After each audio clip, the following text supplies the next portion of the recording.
ngayon nakalulungkot, pero 10% ng mga Pilipino ang nasa iba't ibang bansa ngayon. Sinasabi na noong nakalipas na taon, halos 30 bilyong dolyar ang ipinadalang salapi ng ating mga kababayan pauwi sa Pilipinas. Kung paano ginastos yung $30 billion, hindi ko alam. Although, ang kasabihan, yung OFWs, mga stockholders ng malalaking mall na may pabahay. Okay. Sinasabi din po na noong Enero at Pebrero, marami na rin mga job orders ang naproseso ng Philippine Overseas Employment Administration. Mismo si Foreign Affairs Department Spokesman, Assistant Secretary Charles Jose, ang nagsabi na 88 Pilipino ang naharap sa death penalty. Karamihan ay nasa China at Malaysia. Ilang mga Pilipino na ang sumailalim sa death penalty. Ngayon, panauhin natin sina Chairman Dick Gordon ng Philippine Red Cross, sapagkat isa sa mga palatuntunan ng Red Cross ay yung paghahanap ng mga magkakamag-anak. At the same time, meron silang pagpupulong bukas tungkol sa labor migration. Narito rin po si Deputy Secretary General Sol Pillas ng Migrante, si Dr. Vicente, dati pong Director ng National Center for Mental Health, at si Mel Nuqui, isa po naman sa mga nagpapantay sa karapatan ng ating mga manggagawa, hindi lamang sa Pilipinas, kundi sa ibang bansa. Siya po yung mula sa Philippine Migrants Rights Watch. So sisimulan natin ang ating talakayan sa umagang ito for a brief description of Filipinos overseas. Let's start with Migrante. Sige po. Ano pong larawan ng ating mga kababayan? Magandang umaga po. Ang ating pong mga kababayan ay nakakalag po sa mahigit 196 countries. At karamihan po sa ating mga kababayan, ang mahigit 50% po nito ay kababaihan. At ang karamihan din po sa kanila ay nakakaranas ng diskriminasyon, harassment, verbal abuse, physical abuse, rape, sexual harassment. Iba pa po yung harassment doon sa trabaho at mga katrabaho nila. Yung pong yung mga kababayan natin ngayon, sa ngayon po ay merong mahigit 90 na po, 90 ang binigay na datos ng isang araw ng BFA na nasa death row. At meron pong 3,000 ang nasa jail. At 1,000 na rin po umaabot sa Saudi pa lamang, Middle East. Yung pong mga kababayan nating nangangailangan ng simpleng repatriation lamang. Pero tumatagal sila ng hanggang 8 buwan doon po sa ating embahada. At ito po ang isang nakakapagtaka kung bakit hindi mai-facilitate ng ating gobyerno yung kanilang simpleng repatriation. At ang isa po sa nakikita namin dito, ito po mga kababayan natin na ito ay biktima na rin ng human trafficking. Dahil ang karamihan po sa kanila, ang isa sa dahilan kung bakit sila natatagalan doon ay nung sila'y umalis dito sa Pilipinas na mga documented, yung original na employer nila, nung sila'y na-terminate na doon sa employment o kung nag-run away sila at natetenga sila ngayon sa embahada, iba na po kasi yung employer na kanilang inalisan. Kaya yun pong supposed to be na exit visa na hindi dapat tinututulan ng original na employer ay madali sanang na-facilitate. Pero dahil yung original employer ay nagtatago at umiiwas sa kanilang obligasyon, wala ngayong ginagawa naman yung ating embahada hinggil doon. Kaya sila pong mga kababayan natin ay natetenga doon ng ganong katagal. Iba pa rin po yung ibang nararanasan ng ating mga kababayan sa iba't ibang bahagi ng mundo. Sa Hong Kong, marami po ang biktima ng mga illegal collection kasi sabi sa POEA guidelines, wala dapat placement fee yung mga Pilipino magtatrabaho bilang household service worker. Pero sila po ay sinisigil mula 80,000 hanggang 150,000 pesos. Okay. Tapos mateterminate lang after 2 months, 2 weeks, gano'n. Problemang malaki yan. Opo. Mula po naman kay Mel, sa inyo pong grupo, ano po ang sitwasyon? Sapagkat balita ko at narinig ko rin, may mga nakasakay ako OFWs from Singapore.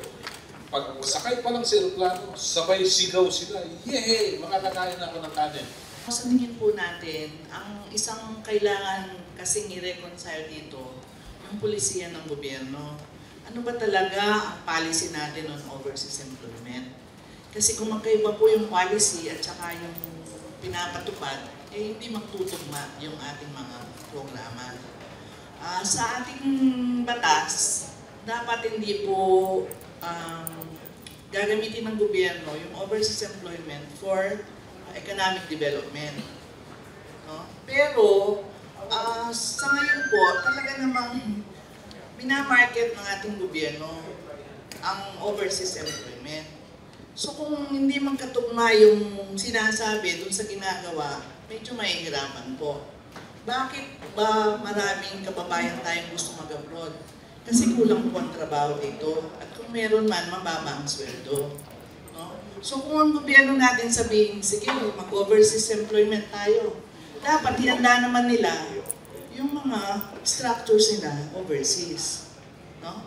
Ngayon naman, kung susunod sa batas na dapat ay hindi mo pinopromote ang overseas employment, dapat mayroon kang alternatives dito para yung mga kababayan natin, pwede silang mamili, di ba? Kasi marami din po kaming natulungan sa DON at saka sa Philippine Migrants Rights Watch. Kasi po nung araw, ang padala nating entertainers sa Japan, 70 to 80,000 a year. Young girls yun, ha? Mga 17, 18, ito po yung tinatawag na Japayuki nung araw. Ang ano po, kaya kanina nung nakatabi po si Doktor, nabanggit ko na nung araw, 70 to 80,000. Mga young girls po ito na pinapractice sila dito, singers and dancers. Yung dance nga nila, ballet, jazz, pero pagdating po doon, hindi naman sila sumasayaw. Hostessing work ang ginagawa nila.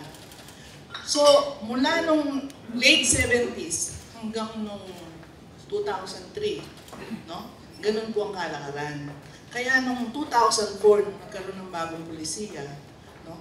Doon lang in-admit ng Japanese government na our women are being trafficked sa Japan. Pero ilang pong mga bata ang nasirang kanilang dreams. No? At pag-uwi nila dito, yung iba, talaga namang matagal na sila dito pero ano pa rin sila, psychologically unstable. No? Because of their experiences. Okay. So ito po yung ito po siguro yung kailangan din tingnan, yung social cost ng migration. No? Yung iba, bata, gusto nilang maghanap buhay para makaaral, pero hindi na nila nagawa yun because of their experiences in their workplace. Okay. Chairman Gordon, you attended a conference somewhere in the Middle East last year about migration. And I guess, yun ang offshoot bakit merong pagpupulong bukas.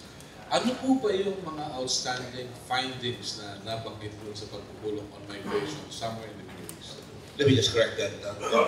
That was an offshoot. The conference in Doha was an offshoot of our intervention 4 years ago, or 5 years ago, in the International Conference of the Red Cross Societies, including governments. That is, every 2 years we have a meeting in Geneva, and we meet as what you might call the International Conference that includes government. I spoke with the ICRC president that time, Jakob Kellenberger, and I told him, what are you doing about the migrants? Because they are invisible, they're abused, especially the women. Sabi niya, why don't you fight it out with them? Sabi niya, why don't you intervene? Sabi niya, ganun, akin during the conference. Sabi niya, yes, I intend to. To make a long story short, we do have a migration policy, but it is a policy of benign neglect so far, including the whole world, for that matter. We all know about the abuses, but the world turns a blind eye on all this. So I intervened in the convention, and because of that, medyo naantigata yung puso ng Qatar Red Crescent. Dahil medyo matalino talaga yung presidente lahat. Dahil hindi yun. Nag-usap kami kagad, dinanap niya ako, kala ko magagalit sa akin. Eh, sabi niya, can we sit down about this? So, we sat down about this, and later on, 4 years later, we had the first conference in Doha on migration. Napag-usapan doon that we cannot just sit down and see all these abuses. Siyempre, we were very aggressive there. Ang sabi ko, malaki ang problema ng migration. We have people, for example, now in Italy, thousands of them dying on board ships coming from Africa to Sub-Sahara, mamatay. That's the other side. That is illegal migrants in Europe. Iba yung problema na sa Europe eh. Iba yung problema natin dito. Ang problema dito, legal migrants. At tama yung sinabi ni Mel na sinasabi niya na ito ay ang policy ng gobyerno is let the Filipino find his future in foreign shores to get economic development. Ang policy ko na inaano nung sinasabi is find your future in Filipinas, but you have to have enlightened leaders who are trying to get the investments and the quality jobs para people will stay. Poverty is an absence of choice. Ang sinasabi ko palagi dyan is nakita ko yan sa Olongo po ng araw, palagi kami tinatawag Sin City, pero mga tingin ng bayan, yung mga bayan ng mga tao, wala naman tingin Olongo po na nag-barger eh. Sa madaling sabi, humahawak sila sa patalim para mapaaral. Kaya nga, almost tatalim sana si Mel kanina. Maraming babae, 80,000 went to Japan, and they're now traumatized. Sabi niya, Mel, sa totoo lang, I thought that siguro alam naman nila eh. They're not, hindi naman mga babes in the woods yan. But the problem is, lahat tayo, hindi natin tinatanggap na talagang hahawak at hahawak ka sa patalim ko na gugutom na kayo, yung kapatid mo hindi makapag-aral, eh talagang tatanggapin mo na. In fact, tinusulong pa ng magulang yan hanggang ngayon.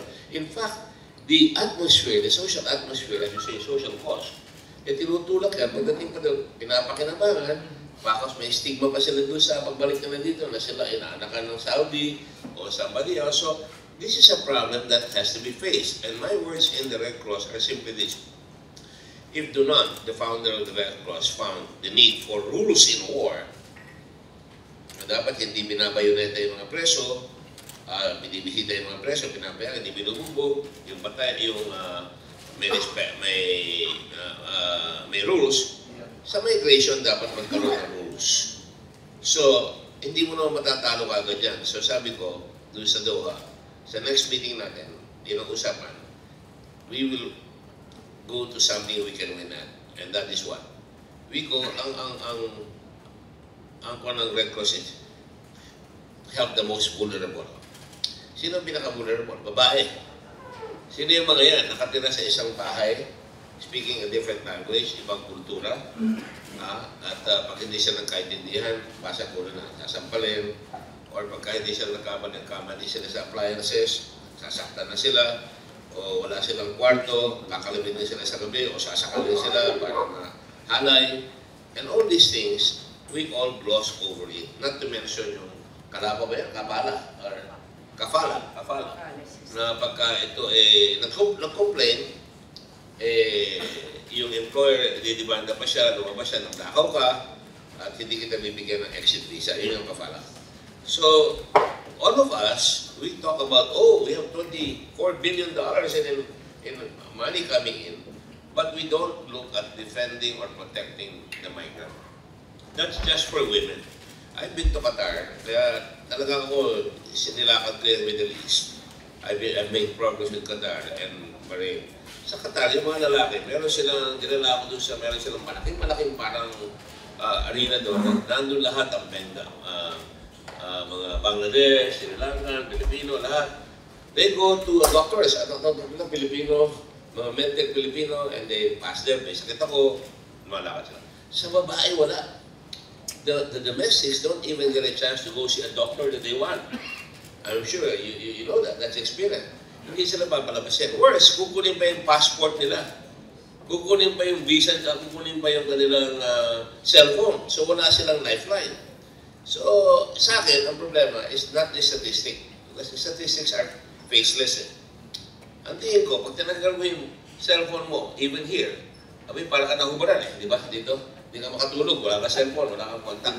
Lalo na doon sa ibang bansa, wala kang cellphone, wala ka pang passport, nagputukan, at ito offshoot na ito, na talagang nandig ako.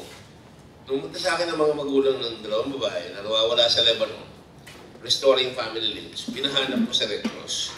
Alam mo, napahanap ko namin, nakita sila patay na doon sa ospital. Kiyera lang eh. Bakit? Kinulong sila sa kwarto, sa second or third floor. kuha yung passport nila. Eh, nagbubumbahan, nagpanik yung dalawang babae. Tumalon. Natakbuhan sila, dinala sila sa hospital, patay na. No? So, why do these things happen? In fact, the offshoot was that is, sinadal pa ako, sabi ko kay Juan, Secretary Romo, ba't tayo pumapayag na $150 na sweldo? $100. Dapat ako minimum $400. In fact, they agreed to that. I don't know if it's being implemented. Perhaps the ladies here will know. Kung tayo tumanggap kung $400, otherwise, kung tayo magpadala, they need us more than we need them. Of course, it's easy to say for me. But ang totoo niya, pag di mo naman tinanggap yung gano'n, yung iba naman kukunin yung lugar. Bakit tutuwa ako kay Widodo? Widodo is saying, we will not send Indonesian maids anymore. So I suppose what is important to remember here, nagkakasalo-salo tayo dito, hindi yung statistic. Marami yan 232 million, 60%. Practically the sixth largest nation in the world today, half of them are women. 2 million of our women that are sent abroad are domestics, 1 million ang domestics. No? I think it's even more. I think kinakount na nila Hong Kong, Saudi Arabia, UAE. Marami pa sa Geneva, marami pa doon sa Europe. Dinadala sila ng mga Arabo doon Ako'y nasa Geneva, makakausap ko yung domestics natin, kakaganda, 4. Dala nung isang Saudi Arabian diplomat o kasama ng isang mayaman na So to me, it's about time ako ganon that the Red Crescent Society, malaking bagay yung ini-host ng Qatar, na tinatanggap nila yung responsibility na ngayon. So, pagsasamahin namin lahat yung Red Crescent Society, we will do humanitarian diplomacy para mag-intervene sila sa kanilang gobyerno, magsasabi sila. Pwede kong tawagan ngayon ang Qatar, pwede kong tawagan ang Saudi Arabia. Uy, meron kami problema dyan, pwede bang pakitignan nyo. Itong conference ito, yun ang sinisik namin. Formally, magkakaroon kami ng protocol dyan, and we are going to have an international call center na dito gagawin. Any domestic, anywhere in the world can call it, and we can pass it on to the societies of their ethnic background. Kasi kung tumawag ang Bangladesh, hindi ka magkakaintindihan, magte-text lang yan, papatuloy kami sa Bangladesh, babatuloy lang yun sa kanilang foreign office, babatuloy lang doon sa gobyerno. The important thing is, hindi na sila nag-iisa. Ang tawag ko dyan, humanitarian lifeline. Meron kang, kahit kinuha yung passport mo, meron kang katoto na may doon, na may makakatawag, itatawag niya kagad. O pag hindi ka nakatawag ng 2-3 araw, we will check on you right away kung ano nangyayari sa'yo. Okay. So that is where we're going here. Very good. Congratulations in advance. So, wala pa. Hindi pa tapos. At least mangyayari yan. Kami naman mga Pilipino kasi napakakawa lang, masaya yun. Pero at least may mangyayari. Dok, may binanggit si Mel tungkol dun sa mga bewildered nating kababayan. May some experience. Ano karaniwan nangyayari sa isang Pilipino ng ibang bansa? Wala kayong traumatic experience. Pero anong karaniwan nila nararanasan? Si Dr. Vicente po ay dating director ng National Center for Mental Health. Well, of course, it's like retirement din Or when nagpunta ka sa ibang bansa, the first thing is usually meron kang honeymoon phase wherein you feel okay, maganda, future mo, maayos ka dahil the place is new, gusto mong mamasyal dito, mamasyal doon. But later on, you feel yung pag napuntahan mo na lahat, na matatapos na yung honeymoon phase, you start to feel yung loneliness is one of the initial thing that you will feel. Unang-una, nag-iisa ka dun sa bansa na yun. Let's say wala kang kilala. And especially in places na in countries wherein yung social support is not that good. Like many of the Arab countries, mas isolated yung workers natin, the migrant workers natin compared to, let's say, Hong Kong or Singapore.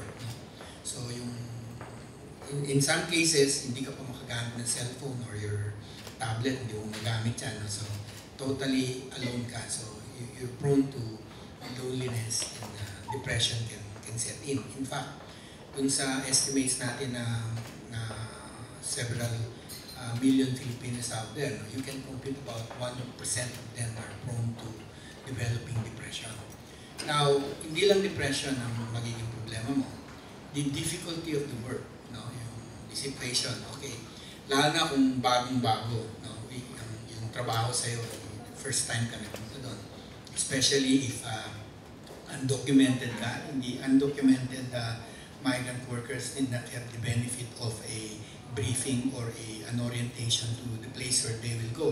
So the culture iba, and even kung ano ka, domestic helper ka, even the equipments na gagamitin mo may be unfamiliar sa'yo. Hindi mo alam hindi mo alam yung gumamit ng microwave, hindi mo alam gumamit ng washing machine. Sabi mo, bobo ka, tanga ka, papapatukan pa sila, no? And so these conditions all add up, no? And these are usual normal yung stresses that you will get, no? Iba pa yung extreme situations, no? You get extreme situations like traumatic na talaga, wherein even if we send a overseas Filipino worker who has been properly screened, na-check siya for health purposes niya, nabigyan siya ng neuropsychiatric evaluation, binigyan siya ng go signal, but placed in a condition where it is extreme, no? Traumatic talaga. There is no way but to break down. Now, in terms of treating them, gusto kong dagdagan yung social cost with the word psychosocial. Kasi the cost is not only social, but the cost is also on the mental health ng tao. And it works two ways both for the migrant workers natin there abroad and also for those people they have left behind. So how many children and families are here na walang parents? Sometimes both mother and father are dead. Ang nagkikare for the children are the lolo and lolas na sometimes cannot run after a 3-year-old child. Hindi na kayang subaybayan. So this is the effect. What is the effect na nito on the entire Filipino population natin when you have so many mothers and fathers out there? Siguro swerte na lang tayo siguro dahil meron ng cellphone, meron ng Skype, and you can still continue. No? But there are some countries that do not even allow this, especially in mga Arab nations where you hear stories where they cannot socialize with other domestic helpers. They're locked up in their rooms or in their castles pag umaalis yung mga amo nila. So you have all those things. Now, in terms of providing mental health services, I think our government has one of the best mental health services in terms of treating. Pero yung preventive or preventing people from breaking down, yung building resiliency, which is an important aspect dun sa mga workers natin, we're not that good. Providing services here in the Philippines, hospital-based, okay tayo. Gagaling yung mga doktor natin, gagaling yung social workers natin, gagaling yung mga psychologists natin doing that. But where there actually are, in those countries, kukunti lang yung training na social workers. You can't hardly find psychologists. You will not find Filipino psychiatrists in the embassies now. So, difficult yan. Well, some people in the embassies need psychiatrists. Yes. Kasi yan ang embassy work din is also, mahirap din yan, stressful yan. You can be, pwede kang ma-hostage yan, pwede kang you can be assassinated. No? Maraming things that are happening. And then the embassy work din is also palipat-lipat ka So even your families are affected from one place to another. Yes, Chair. That is also that feeling na ang gobyerno takot ang Pilipino. There is a categorical imperative already imposed na hindi ko papansinin niya. Alam mo, ikaw domestic, papasa-pasa ka. I've heard many stories like that. But of course, by and large, I would say tayo siguro one of the better nations who are able to handle our own people. To be fair, but to my mind, it is not just fixing the blame, it's fixing the problem. Well, you can go all the way down to the most basic, bring up the economy, get employment. You're not going to solve it if you have about 27% unemployed and underemployed in this country. And if you're just saying, ito ang Moody's, ito sinasabi, which you're not getting jobs, aalis at aalis yan. Look at the column of Jari's Bondok today. There are 1.7 million jobs created overseas na umalis, 1.2 million lang ang na-create dito, and it's jobs that are not really paying jobs. So there's no life. So marami dapat pasukan tayo dyan. Psychological damage should always prevail. May imagine na ando ka sa isang bayan, nakatira ka doon, ibang costumbre, sanay sa desert, harem yung ngayon, siguro, you're treated as chattel, pag-aari, at hindi ka naman makaangal, at nabubugbog ka, ang trabaho mo, nalinis mo na ba, punta ka muna doon sa lolo ko, at saka sa tiyo ko, at linisin mo yung bahay nila, o di kaya naman, wala pa tayo doon sa the other side of the coin, which is the sending country has responsibilities. Who protects the migrant is a contract substitution. Pagdating niya doon, yung sweldo ibibigay sa kanya, biglang bumaba. Who protects the migrant na kung, the government has call center, sabi nila. Yeah. And I believe that. Pero, kaya ko sinabi kanina, last year there were only 200 who called. 200 people who called. So, doon sa embassy sa isang Arab nation. So, takot na sila, andap yung mga tao na tatakot sila mawala ng trabaho, matidimanda sila, o di sila makalabas. Pero ang pinakamalaking dapat na initiative dyan is yung talagang we signed the ILO agreement at yung bansa lang, dapat pumirma na lahat yung mga Middle Eastern nations na para maghanap yan.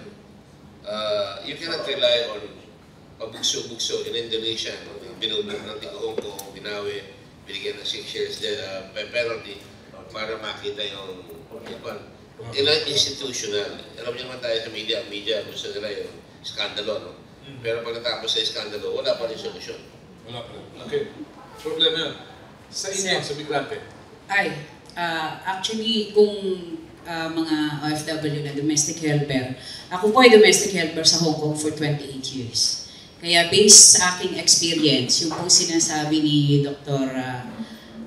Vicente, wala pong nakatalaga ang ating konsulado doon ng mga psychologists. Wala silang counseling services sa ating mga kababayan. Pag nagpupunta pa yung ating mga kababayan doon at nagsusumbong dahil sila hinaharas ng kanilang employer, sinasaktan, yung iba pa po ay pinagagalitan at sinasabi sa kanila, di ba kaya ka nagpunta dito para magtrabaho? Bakit kayo umaangal? Yung mga ganon. O dahil siya ay minumolesta ng kanyang employer, sasabihin at nakita sila, ako po yung tumatawag, ako po yung niyayakap-yakap ng employer ko pag nakatayo ako sa kusina. Nakita siya, may itsura, kaya naman pala, maganda ka. Kasalanan pa ng ating kababayan na siya ay maganda at parang may lisensya ang employer na bastos-bastusin ang ating kababayan. Ito po ay karanasan namin doon sa Hong Kong mismo. At yun po yung isang napakalaking kakulangan ng ating gobyerno kung ang sasabihin natin ay ano ang pwedeng gawin ng ating gobyerno para doon sa ating mga kababayan na nag-re-remit ng pera na kung saan ay ginagamit din naman ng ating gobyerno para sa kanyang pansariling sa pagsusuri ng migrante, saan sa bansa naroon ang pinaka-problemado natin mga kababayan? Marami po sa Middle East. Yung pong yung kaginang sinabi ko, nasa repatriation, nasa embassy na, o kaya sila ay nasa SWA o doon sa social welfare ng gobyernong yon. Yung nasa embassy rin, yung nasa bahay kalinga, sila po ay sinasabi ng ating mga kababayan, maabot sila ng 1,000. At yung iba sa kanila, kapag pareho ang mga karanasan, hindi sila pinagsasama hanggat maaari, ayaw silang magkwentuhan. At umaabot nga sila ng 6 na buwan hanggang 8 buwan, hindi pa nare-repatriate. Yes, Sim. The government relies on, a government that relies on repatriation of money is a very weak government. You're a hostage. Tatakutin ka, hindi na kita tatanggapin. Kung may hinahin tulad ng presidente, matatakot na yan. Pangalawa, pagka maraming abuso, siyempre, the contemption situation ang kicks in. I'm very sad that the DFA has ended up to be a nanny for all our overseas workers. Hindi na kaya yan. Dapat dole lang yan. The DFA has to look at ano ang strategic interest ng bansa natin, ano ang pwede natin gawin para mabago itong mga sistema ito. Dole should be in charge. And they have people there. Maybe they should put in more people, but a psychiatrist, if you will, who can do that. Pero for so long as we rely on these so-called reserves that are being sent to us in the way of foreign exchange. And by the way, maliit lang ang foreign exchange sa Middle East. Ang talagang pera nanggagaling sa Amerika. Estados Unidos pa rin. Estados Unidos pa rin. Yan ang pinakamalaki naman na sender ng mga remittances. So for a pittance, if you will. Kasi nga ho, underpaid yung ating mga kababayan. Precisely. Kaya dapat naman, medyo, di ba sa Hong Kong, pag inalis mo ang domestic natin yan, matatalantay mo yan. Why?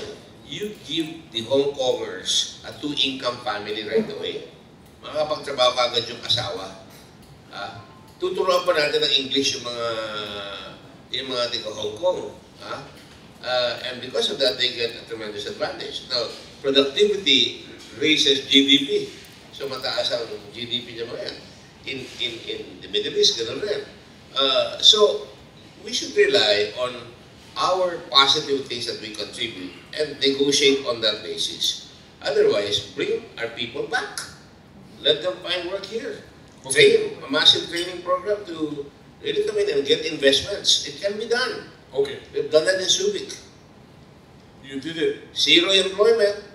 Nagkaroon ng trabaho ang mga tao. Tamad lang talaga yung mga tao natin na kumuha ng hanap buhay dito eh. Okay. Yes, ma'am. Eh sir, kung hindi naman kasya ang sahod eh.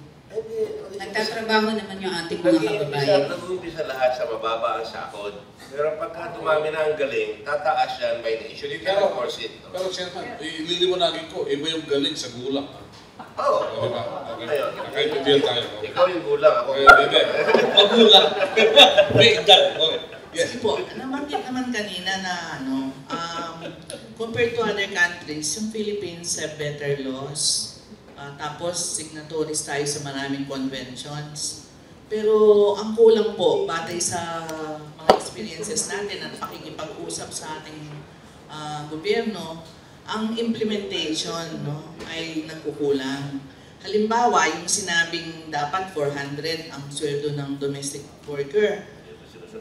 Eh, pag hinatid pa lang sila sa airport, sasabihin na ng recruiter, 200 lang ha. 150, ganon. Tapos, ito po, totoong nangyari ito, kasi may regular meetings po with the government agencies involved on migration. Ito yung OLTCC, Overseas Land-Based Consultative Council. So ito po may regular meeting kasama dito recruiters, mga CSOs, government. Yung TESDA, may training po kasi ang domestic worker bago umalis, no? Tapos, bibigyan siya ng certificate. Yung training nila kung paano gumamit ng appliances, etc.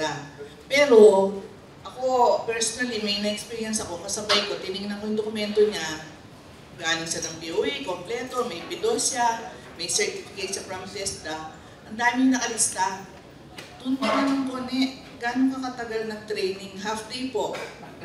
O, tinanong ko po, taga-Pangasinan siya.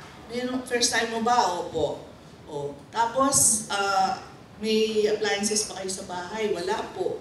So, paano siya magtatrabaho pagdating niya doon? Di po ba? So, nung pinareport po kasi namin ng TESDA, kasi sila yung in charge sa mga training centers. Kung 350 ang training center, sabi nila kalahati ang napuntahan nila to assess kung sumusunod sila. Doon sa kalahati, mahigit kalahati hindi sumusunod. Tapos yung kalahati, hindi na daw nila ma-check, wala silang budget. Wala daw silang tao. So, imagine, may maganda ka nga na kailangan mag-training, bigyan mo ng certificate para pagdating niya doon, makatrabaho siya. Pero hindi naman po na-implement ng maayos.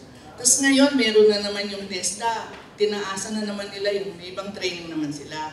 So, ang sinasabi po natin, kailangan, tingnan muna natin yung unang training, na-implement ba siya, di ba? Kasi kung yun lang hindi po na-implement, edi, ano mangyayari? Kinuwento nga ng isang galing sa Saudi, yung isang kababayan daw natin na kulong.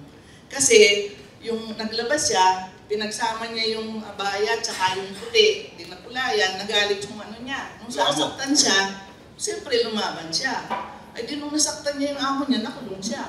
Di ba? So ito yung mga karanasan, no? Actual experiences. Kaya kung meron tayong mga batas, kasi nabanggit kanina, no? Sa abroad po, meron tayong one country team approach. Diba? Yung ambassador ang head, lahat ng iba't ibang tao doon, under sila sa kanya. May taga-dole, labor attaché, may welfare officer, merong taga-DSWD ngayon. Kasi sabi nga, kailangan yan yung mga tao, i-counseling, etc. Pero minsan, o madalas, hindi naman po yun nangyayari. Okay. Siguro, dagdag na lang po yung sex for flight, di ba? Na last year, matagal ito nasa media. Mismo taga-embassy, naabuso yung mga domestic workers natin na tumatakbo sa embassy para magpatulong, no? So sila mismo. May ambassador pa nga tayong kinasuhan ng, di ba? Sexual harassment. Sexual harassment, no? So, ibig sabihin, kung tatakbo ka sa embahada mo para mingin ng tulong at doon mismo ay haras ka, eh, paano na lang po yun? Okay. Medyo may problema tayo dyan. Chairman, you're about to say something. No, I wanted to say, na part of this conference, ewan ko papayag iba, sa Pilipinas, sasabihin ko, we're willing to train. Bring them a memorandum of understanding with the Labor Department to train them on, yung ba sila sa amin, Dipos ba yun? Yung Pidos. Really departure. May hinapin ka niyan. Yung Pidos. Yung Pidos, sabi one day yun, di ba? Actually, hindi naman natutunan. Imagine, you're going to teach yung kultura, a few words in Arabic, paggamit ng appliance at testa. We want to be able to do that in the Red Cross. No? Para maturuan sila. Mahaba-haba, yung gusto talagang mag-aral, no? But of course, there has to be payment para naman makikip up yan. Hindi naman pwedeng wala, no? Makakabigat. Kung gusto lang, inaaral namin yan. But the point is, I'd rather send somebody na marunong na gano'n, na mayroon na siyang lifeline na para pagka may aberya, mahagip natin kagad, may aberya. Tama yung sinasabi mo yan, pagka nagkamali ka doon sa pagluto, nagkamali ka sa pagsuot, sakpo ka kaabutin mo dyan. Pag bumawi ka, kaso, di ka na makakalabas. So it's important na yung training talaga ng domestic madala. At gano'n rin yung kabila. Ang hingin ko naman sa kabila, abay, sabihin nyo muna doon sa mga employers na kukuha dyan, perspective, na pag tumanggap sila, then you can give them training on how to treat. Kasi nasa middle ages pa yung mga yan. Baka nasa dark ages pa karamihan yung mga yan. May pera nga lang. Oo, may pera nga lang. So, kinakawawa talaga ang lahat ng tao. Hindi lang tayo yan, ha? I speak for Bangladeshis, for Sri Lanka, and tuwan-tuwa sila na nangyari ito. Na mapagsasama mo ngayon yung Red Crescent at Red Cross. Kaya nga pinipilit yung prinsipyo ng Saudi Arabia na chairman ng Red Cross, you have to come here. Isi kami. Oo, sabi niya, pupunta, pero baka matakot na naman. Kaya ako, may hinay-hinay yung sabi ko. On the one hand, sabihin natin, marami naman nakinabang talaga, di ba? Napaaral yung mga anak, di ba? Napagawa ng bahay. Sasabihin rin natin yun. Pero meron rin mga talagang nangyayari na hindi maganda na dapat harapin natin. Pag sinabi mong gano'n, makikinig yan. Pero pag turn off kagad yan, pag sinabi mo, i-rape yung mga tao namin. Gusto ko tanongin dito, sa mga kapatid ko ito, ilan ba ang nare-rape? Ano ba? Meron ba kayo statistics? Sabi nyo nga po, hindi usapin ng statistics. Oh. The fact na may mga nare-rape, isang malaking dapat na hindi pwedeng ipagwalang bahala. Tapos po, doon po sa binanggit kanina, tungkol sa mga training, sabi ko nga po, 28 years ako sa Hong Kong. Sa totoo lang po, iba naman yung mga makinang pinatatakbo dito ng mga recruitment agency for trainings. At sila po, nagbibigay ng trainings ng 2 weeks, nagbabayad yung ating mga kababayan, 10,000 pesos hanggang 20,000 pesos sinisigil sa kanila, pero ang training pong binibigay sa kanila ay sa bahay ng recruitment agency, ginagawa silang katulong. At kasama sa training, yung maliit na amount ng pagkain. Yung 3 pirasong kangkong, kalahating pirasong isda, kasi daw po yun ang kasama sa trainings. Kaya anong klaseng trainings po ang binibigay din sa ating mga kababayan? Sa Hong Kong po, kahit mga employer namin, pagbago ang mga makina namin sa kusina, washing machine, dishwasher yan, oven yan, maski employer namin, pareho kami nagbabasa. Kasi depende yan doon sa brand nung machine, nung washing machine ba yan, nung microwave oven, ng oven mismo, yung convection oven, at nung stove, yung gano'n. Kaya yung pong training, sa totoo lang, sekundaryo, kahit po language training, sasabihin, hindi sila marunong mag-Cantonese. Yung employer namin, hindi naman din marunong mag-English o hindi marunong mag-Tagalog. Di ba laking diskriminasyon na para bang yung ating mga kababayan na dapat lang mag-adjust? So, yung pang PIDOS effective dahil sa Hindi yung po. mindset ng empleyado, ng mga mag-abroad, nakafocus na sa pupuntahan. So, hindi na mapasok. Ginagawa po yan mga 4 days, 3 days before nung departure. Sinasabi sa kanila, may visa na sila, may air ticket na sila. Bibigyan isang araw. Alam niyo po kung anong ginagawa sa PIDOS. Naandun lang ang mga nakalista kung saan sila magre-remit ng mga bangko. Ganun. Opo. Tapos, yung ibang mga nagbibigay po ng PIDOS, nagbibigay naman talaga, mangilan-ngilan lang nagbibigay ng tunay na PIDOS talaga. Kaya lang, yung mga binibigay nila mga papel, pagdating doon sa bansa na kung saan sila pupunta, yung recruitment agency, kinukuha lahat ng mga papel na yun. Halimbawa, may papel na pinamimigay na pag nagka-problema kayo, bukod sa Philippine Consulate, dito pa kayo pwedeng pumunta o tumawag. Yun po ay kinukuha ng counterpart agency nila doon sa Hong Kong. Lahat ng papel na binibigay sa kanila, yung International Social Services na namimigay ng information sheet sa loob mismo ng airport bago sila lumabas ng departure area, yun po ay kinukuha ng mga counterpart agency, ng mga agency dito. Kaya wala silang nakukuha, wala silang naitatago na kung saan, just in case na magkaroon ng problema, ay may matawagan sila. Okay. Alright. Mel? 2 months ago, nagkaroon ng assessment sa PIDOS. No? Sinabi na ang PIDOS supposed to be ay preparation lang for the first 6 months ng tao. No? Kasi nga, di ba, maikli lang naman yon. At aside from PIDOS, yung sa language courses, lalo na sa Middle East, ibang araw po yun. Sa linggo yata sila. Pero, siyempre, ang hirap mag-aaral ng language, di ba? Tapos, yung ating mga domestic workers naman, yung iba po, hindi naman sa nilulockdown natin, hindi pa nga po nakatapos ng elementary, di ba? Yung iba naman, hindi pa nakatapos ng high school. So, siyempre, yung learning process po nun, iba, di po ba? Tapos yung sa PIDOS, aside from sinabi ni Sol na na bangko kung saan magre-remit, yung mga housing, yung mga gano'n na, diba, pag first time mo pumunta sa abroad, hindi naman unang magkaroon ka ng bahay, diba? Lalo kung sweldo man lang sabi 400, naging 200, kulang pa nga ho yun sa diba? So yun yung sinasabi kong maganda nga yung polisiya, hindi naman siya na-implement ng maayos. Ewan ko kung nakarating ka dun sa Philippine Embassy sa Roma, pero bago ka makarating dun sa consular service, dadaanan mo muna SSS, PhilHealth, Pag-ibig. So, paduduguin ka muna bago ka tulungan ng consular service. At saka doon po sa assessment, sinabi na rin na yung SS, Pag-ibig, PhilHealth, dapat magkaroon sila ng separate strategies or way how the members will pay. Kasi nga di po ba, dati, bago ka makuha ng OEC, yung Overseas Employment Certificate sa POA, para makaalis ka, magbabayad ka ng OWA, Pag-ibig, PhilHealth, tsaka kung SS, kung gusto mo, gano'n. So ngayon, binawal na po yun. Ang babayaran mo lang, OWA. No? So, parang member ka ng OWA. Ngayon po, yung sa OWA naman natin, may problema din. No? Dati, ang nagbabayad sa OWA, membership fee, ay may employer. Tapos, nung hindi naman bayad ng employer, biglang pinasa sa worker. For a long time, worker na nagbabayad. In fact po, ang Philippine Migrants Rights Watch, ako at saka dalawang OFWs, nag-file kami ng case noong 2003. Kasi biglang binago po ng OWA, kanilang polisiya na yung una, once a member, always a member. Yeah, so I heard noon. Oo, pero noong 2003 po, naglabas sila ng omnibus policy.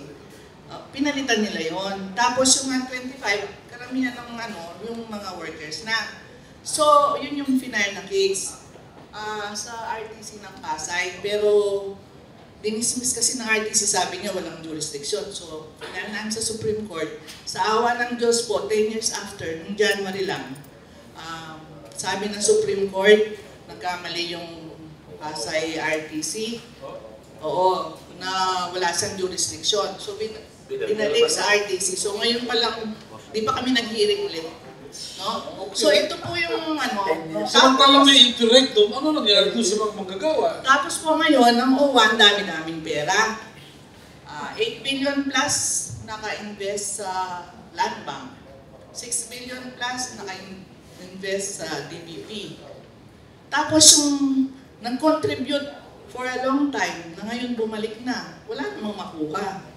No? Dahil naka-time deposit? Hindi po, kasi hindi na sila qualified. Ngayon, ang OWA, habang meron ka lang contract, which is 1 or 2 years, doon ka lang pwedeng mag-avail. Kasi daw insurance yun. Kaya, so dapat mamatay ka within may trabaho ka para may at beneficio. saka, ang po dito, yung bagong members, ang laki ng dinagdagan nila yung benefits. Kung bagong member ka, nag-contribute ka lang pag 25, eh, ang dami mo ng benefits ngayon kasi tinahasan nila. Eh, yung nag-contribute for a long time, kaya nakaipon sila ng pera, wala naman ng makuha ngayon. No? So, yun po yung isang kinu-question din. And then, pag tinignan mo naman yung yung audited financial report ng OWA noong 2013, lahat ng expenses, pati yung center natin overseas, ito naka-charge. At ito pera po ng OWA, pero ito ng OFWs. Wala akong binibigay na pera doon ng gobyerno. So sabi nga ng mga OFWs, dapat tumaya ang gobyerno. Diba? Kasi nakikinamang naman eh. Okay. Diba? The remittances of our OFWs keep the economy afloat. So, Mel, ibig mo sabihin, malalapas sa bayawak ang OWA ngayon. Pag napasok sa lungga, buntot lang makukuha. Kung meron. Yung pong OWA, ay para po yung balon na ang nagpupuno ang mga OFWs. Pag nauubos na yan, pupunan uli ng mga OFWs. Ang tanong, nauubos siya, pero nakikinabang ba mga OFWs? Hindi po. Ako nga po, 28 years eh. Kung sinunod namin yung every contract dapat nagbabayad kami dyan sa OWA membership na yan, simula nung gawin nila yung OWA Omnibus Policy na yan, edi wala po akong makukuha kahit singkundulin. Ngayong nag-for good na ako dito. Medyo discriminatory pa yung tuloy. Yeah, sorry po. Sige po, expression lang po. Wala akong makukuha doon. Kung sinunod ko yung OWA Omnibus Policy na yan, na every contract dapat magbabayad kami, ay wala rin akong mapapakinabangan. At wala ho talagang mapapakinabangan. Kasi ginawa nilang insurance na lamang daw ang OWA Omnibus Policy. At tama kayo na dapat within your employment, mamatay ka o kaya maputo lang isang kamay mo, isang paa mo para makakuha ka ng benepisyo. Na kung saan ay unfair po doon sa ating mga kababayan nga na religiously sumusunod sila sa batas, pero wala naman palang mapapakinabangan at the end ng kanilang pagtatrabaho sa labas ng bansa. Yes, please. Just 3 good things. Number 1, yung recruitment is a big business. Labor export program po ang malaking negosyo. Yung labor export program mismo ng gobyerno. Precisely. That's what. It's all part of that. Recruitment is part of that. Marami akong kaibigan na recruiter na talagang imayaman talaga. Now, hindi naman masamang yumaman eh, basta fair ka eh. Ako, yun ang perception ko, hindi ko maingit sa tao mayaman. Kung he is fair, pinabalik niya yung servisyo. Hindi ko nakikita yun. Marami tayong complaint. Imayaman talaga. Beses na yun, contract substitution, gano'n. Who is policing that? Number 1. Number 2, the government is a business. Kumikita sila. Bumabalik sa atin yung pera. Ano binabalik natin sa tao? Supposedly, OWA, dati-dati. Pinapera pa dati, hihingan na ako, kailangan bayad ka SSS. Because it's a business. They have to make money on it. Because the government of the Philippines doesn't provide a sufficient budget to take care of all these needs. For example, ilang buwan na ito, isang buwan na ako, may tinutulungan ako. Filipino, engineer, electrical engineer bata ito. Nasa probinsya ng Saudi. Inabot ako sa akin ng anak. Hindi ko kilala ito, hanggang ngayon hindi ko pa nakikilala yung anak. Tumawag sa akin, sabi niya, sir, tulungan niya kami. Ako buhay ang tatay ko, nagkaroon ng cerebral hemorrhage. Ano kailangan? Dalhin doon sa Riyadh para doon magagamot sa German, Saudi Medical Center. Tinawag ko yung prinsipe mismo ng Saudi para makahiram ng aeroplano. Who should be doing that? Should it be me or should it be the government? Government should do that. Right? Binigay ko na yung number doon sa embassy, which they tried to. Yung prinsipe mismo, tinawagan niya yung magbalik sa akin after 3 or 4 days, sabi, hindi pwede, hindi Saudi citizen. At I can see, pagka ginawa nila sa isang OFW, lahat ng tao na nagkasakit na ganyan, hihingi sa kanila ng ganyan. So sa akin, meron kami nilabas ng araw, hindi nga OFW, inatake sa puso, may insurance siya, pulmando sa airports, nanguha kami ng private plane para mailabas siya. Mailabas namin, tumagal pa ng 4 na taon. But the point is, sino dapat ang mga siwa? Kung nababayad na ng insurance sa mga tao natin sa OWA, the OWA should retain planes that can pick up these people, medevac, no? Kung may talagang malinaw. You will never satisfy everybody. So it's important na meron ka talagang lifeline na katulad niyan. Maraming lifelines kang ibabato eh. Recruitment agencies, the government, hanggang ngayon, namatay na yung tao. Boss, namatay na. Nakapunta na ako sa ilang bayan, sa Cambodia, sa napunta sa Geneva, Malaysia, sa Hong Kong. 1 month. Hanggang ngayon, nandun pa yung tao. Ginawa ako ng National Statistics Office para yung kanyang asawa makuha yung papeles. Nakuha na namin lahat ng papeles, nabigay na sa embassy. Ngayon, ang employer na lang ang hinihintay, kuno, para ma-release na yung body. It takes a month. Can you imagine the stress of the family? Namamatay yung tatay, hindi magawa ng tulong. Tapos patay na yung tatay, hindi pa maiuwi. Who is in charge? Who will take the responsibility for cases like this? Who will take the responsibility? Pwede ba yun? Nasa embassy mo yung mga tao, libo-libo, hindi makalabas? Sa buti yan, 1 buwan lang. We have to, I know what the problem is. So, I know. I'm not here to, I know what we do not want. What I want to do is know what I want to do. Alright? I want the government. Harapin mo yan. Ano solution mo dyan? But according to President Aquino, you haven't seen anything yet. Precisely. I mean, maybe this year, maybe next year, maybe never. At least I'm not going to do it by humor. It's called accountability. When you send somebody and you claim these are the heroes, you're lying. They are not heroes in my book. They are just, by force of circumstance, umaalis sila ng bayan, dahil walang may pakita. Ginagawa mo ng bayani, pag-uuto yun eh. Yung kumikita kayo eh.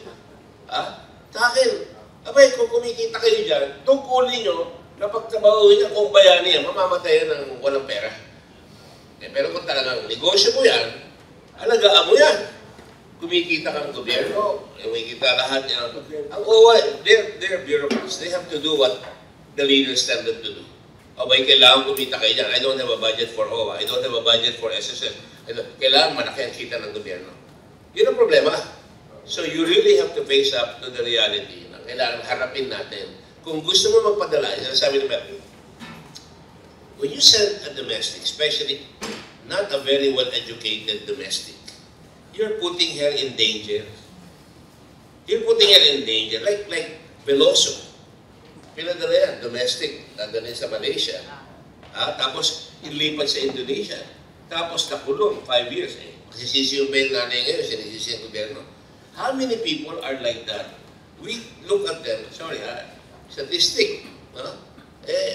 Do we just give up? Or do we just say, we have to do something about it? There is a bigger mind. Hindi yung reactive ka, bawat kaso meron ka reaction. Ano ang policy? Ano ang policy? Pag may nakulong, meron pa tayong pera dyan, na-retake ka. Nakita ko rin sa araw, 100 million for DFA to take care of legal assistance. Who are the lawyers? Who do we go to? Pagka nangailangan, dapat may lawyer ka agad yan. Because sa labanan, pag hinuli ka, kailangan may abogado ka agad. Kung wala ka abogado, lagot ka na. magkakaroon ng theory na yung case, hindi mo na mababawi. So, sa akin, there has to be a meeting of the government na talagang hahanapin kung ano talagang problema. Kasama migrante, kasama lahat. Okay. Thank you. Before we open the floor to our friends from the media, Dr. Benny, anong karaniwang sakit ng isang magdaragat na puro alo lang nakikita? We have to be serious about it dahil una, wala nakikita opposite sex without sounding sexist. Paano po yun? Anong karaniwan nangyayari sa kanila? Well, loneliness will be one of the important issues dyan. Depression din yan. Possible dyan. Being isolated, no? Let's say na-assign ka sa engine room, oil room, nandun ka, or ano yan, hazardous na jobs yan eh. If not properly screened or not properly placed yung tao, you can even develop psychosis. No? So yun ang isang problema. But let me go to the point of being proactive rather than reactive. No? Ganun din yan ayoko sana sabihin po yung mental health kasi pag sa'yo mental health, may stigma pirmi. No? But we can't do away with that. There are many overseas Filipino workers natin and even families here that develop some mental health problems because of this situation that we have. No? And as I was saying kanina nga, magagaling ang Pilipino in terms of providing the services, treatment. But that's not, I think, the solution kasi it's expensive to treat pag may sakit na. No? We should build total alis, whether we improve yung economy natin, we produce jobs here, there will always be Filipinos that will go abroad. Meron pa rin pupunta dyan. So it's very important nga, implementation is very good. No? We built into the system ng PIDOS siguro, no? Into building yung overseas Filipinos natin that are resilient, that are empowered. Hindi lang dun sa meron silang listahan ng saan sila mag-remit ng pera, but in case of this and that, they know what to do.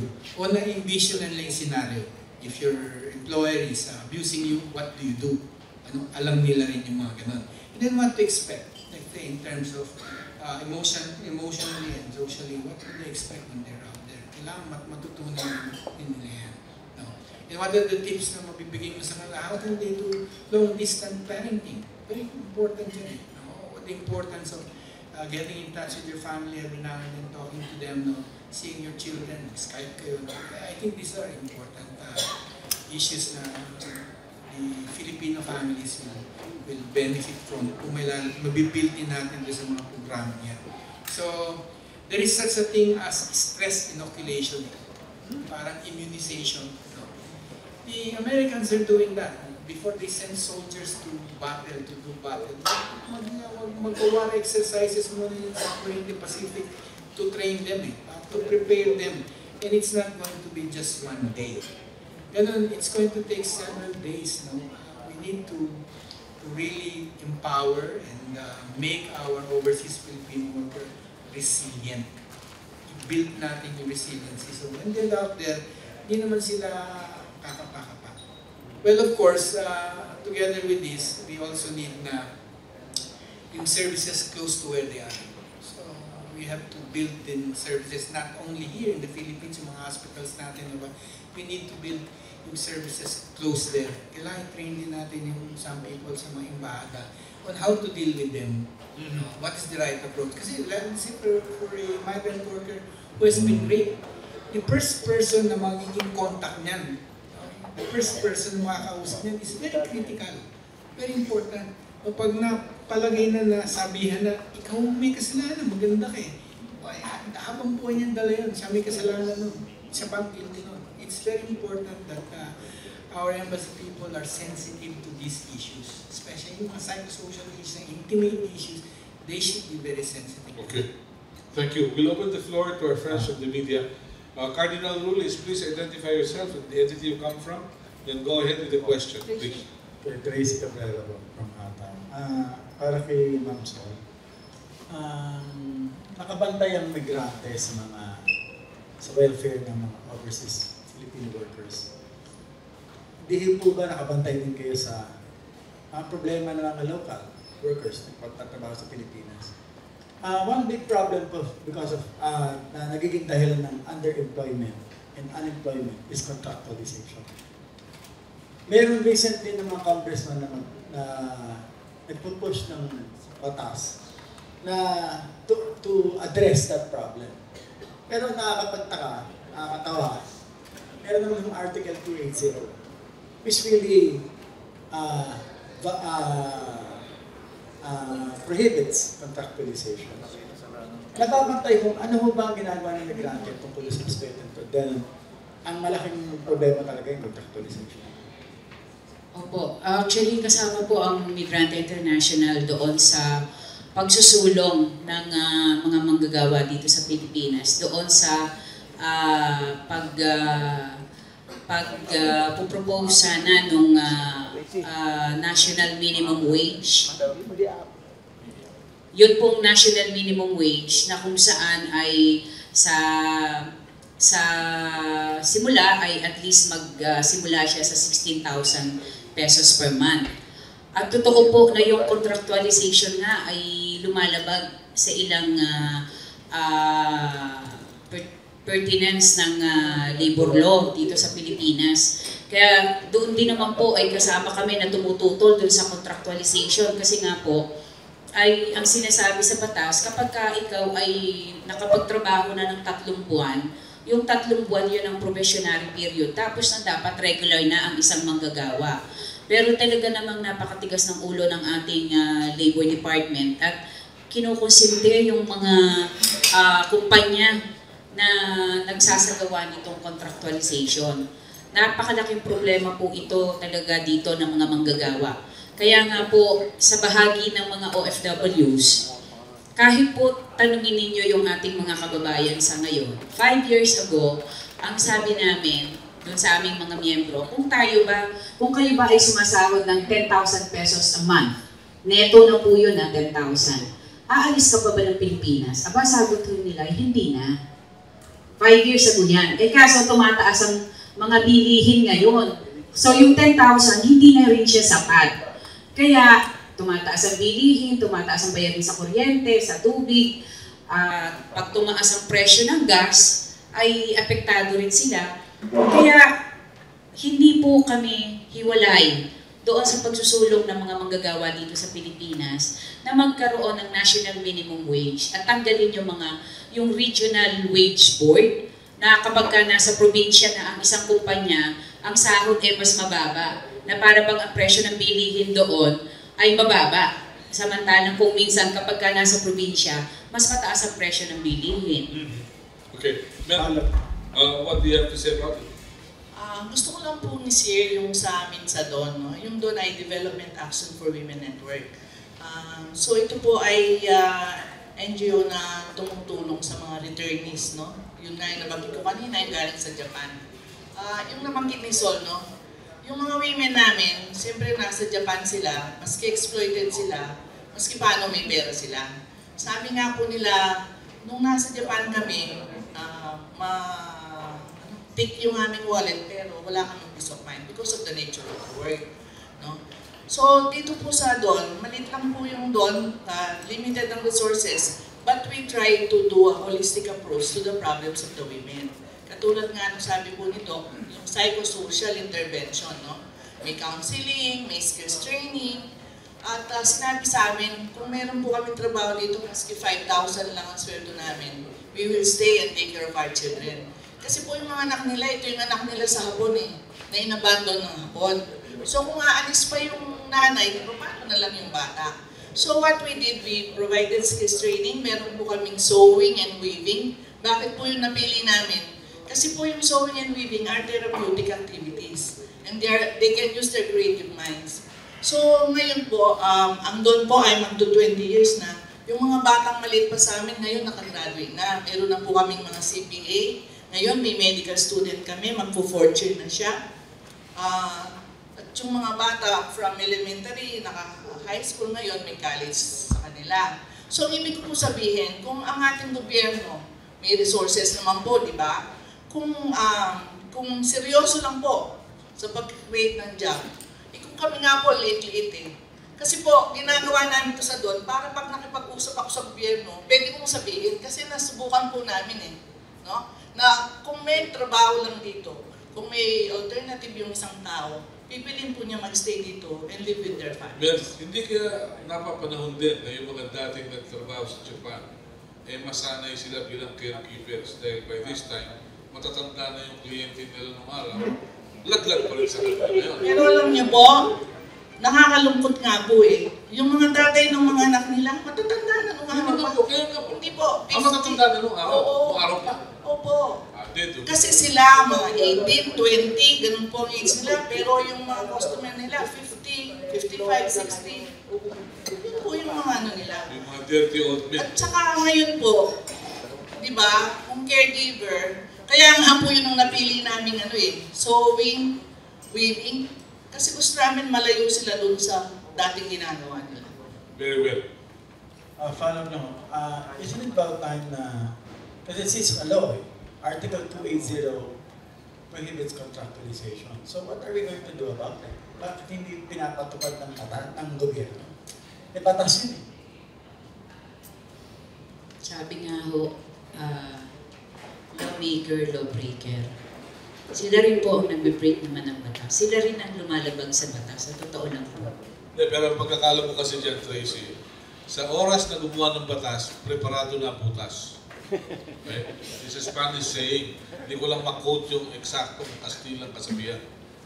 Sir, siguro dagdag pa doon, ang gobyerno nga mismo, di ba, ang dami pong contractuals. Permanent casuals. Thousands po. Kaya nga pati 10 years, services, di ba? Kasi paano mag-work ng maayos ang tao kung hindi niya alam kung matatanggal na siya o hindi. Di ba? Kaya mananalo yung anointed ng incumbent president dahil ayaw nilang ma-break yung status quo.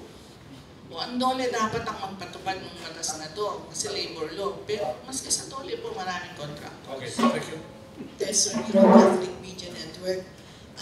Unang tanong, are you aware that there is such a thing also online pre-employment orientation seminar? Iba pa yung pre-departure. So, medyo delikado yan.